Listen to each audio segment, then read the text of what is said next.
آپ رضی اللہ تعالی عنہ نے ارشاد فرمایا، نمازی جب سجدہ اول کے لیے خاک پر پیشانی رکھتا ہے تو اس بات کی طرف اشارہ ہے کہ مٹی سے پیدا ہوا ہے، اور جب سر کو سجدے سے اٹھاتا ہے تو اس بات کی طرف اشارہ ہے کہ زمین سے آیا ہے۔ دوسرا سجدہ اس بات کی علامت ہے کہ دوبارہ زمین میں جائے گا، اور جب دوبارہ سجدے سے سر اٹھاتا ہے تو اس کا مطلب یہ ہے کہ دوبارہ قیامت میں زندہ کیا جائے گا۔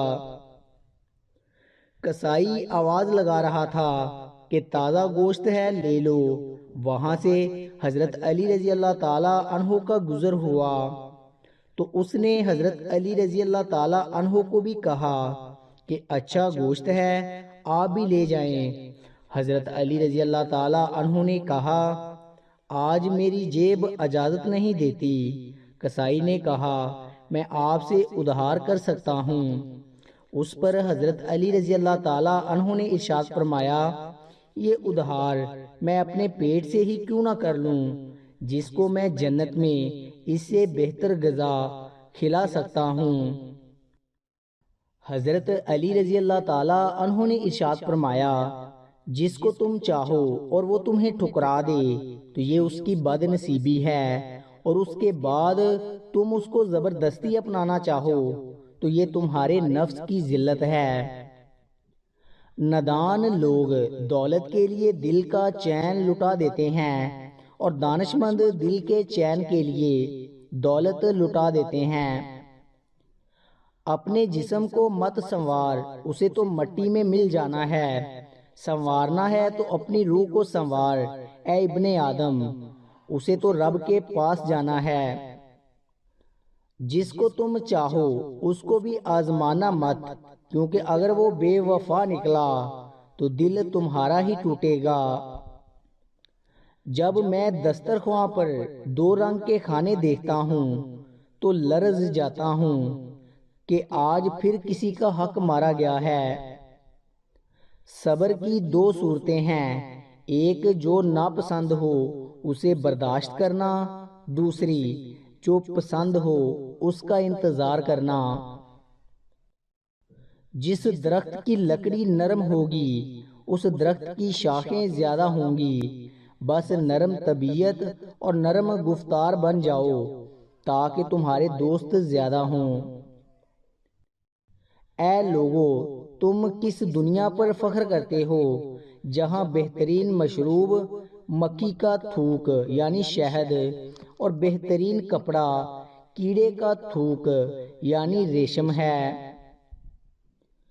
اللہ تعالیٰ نے فرشتوں کو صرف عقل دی ہے مگر خواہشات نہیں دی ہے، اور جانوروں کو خواہشات دی ہے مگر عقل نہیں دی ہے، اور انسان کو یہ دونوں چیزیں دی ہیں، لہذا جس کی عقل اس کی خواہشات پر غالب آ جائے وہ فرشتوں سے بہتر ہے، اور جس کی خواہشات اس کی عقل پر غالب آ جائے وہ جانور سے بدتر ہے۔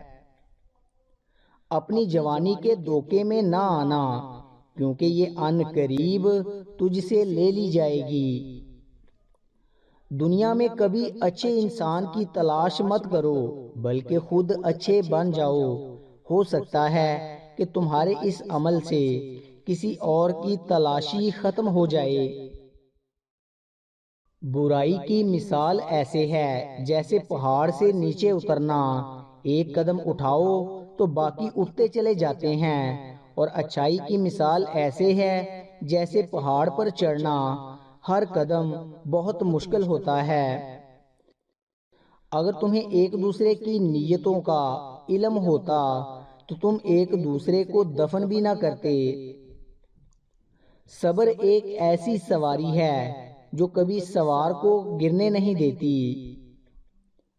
لوگوں کے خوف سے حق بات کہنے سے نہ رکو، کیونکہ نہ تو کوئی موت کو قریب کر سکتا ہے اور نہ کوئی رزق کو دور کر سکتا ہے۔ میں پوری زندگی میں صرف ایک رات سکون سے سویا ہوں۔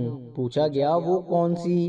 حضرت علی رضی اللہ تعالی عنہ نے جواب دیا، جس دن آپ نے فرمایا، اے علی کل تم نے مال غنیمت تقسیم کر کے آنا ہے، کیونکہ صرف اس رات کو مجھے یقین تھا کہ میں صبح زندہ اٹھوں گا۔ کبھی بھی کامیابی کو دماغ میں جگہ نہ دیں، کیونکہ کامیابی دماغ میں تکبر اور ناکامی دل میں مایوسی پیدا کر دیتی ہے۔